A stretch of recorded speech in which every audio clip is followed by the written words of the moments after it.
ಕಾವೇರಿ ಮನೆ ವಿಜಯ ಮತ್ತು ಅಯೋಧ್ಯ ಬಾಲರಾಮನ ವಿಜಯ ಜೊತೆಗೆ ಮೈಸೂರು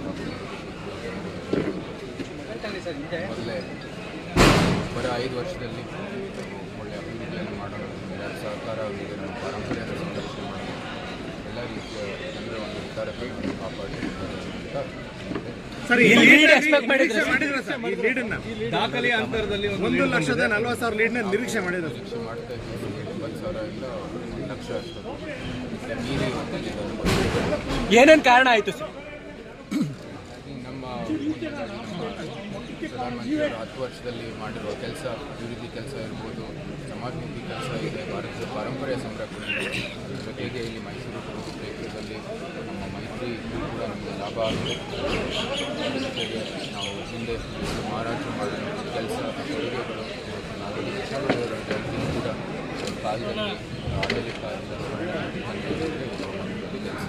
ಸರ್, ಇದು ವಿಚಾರ ಯಾವಾಗ ಚುನಾವಣೆ ಚರ್ಚೆ ಆಗುತ್ತೆ, ಬಟ್ ಜಾತಿ ಮೀರಿದಂಥ ದೊಡ್ಡ ಒಂದು ಗೆಲುವು, ಇನ್ನೊಂದು ಮೆಸೇಜ್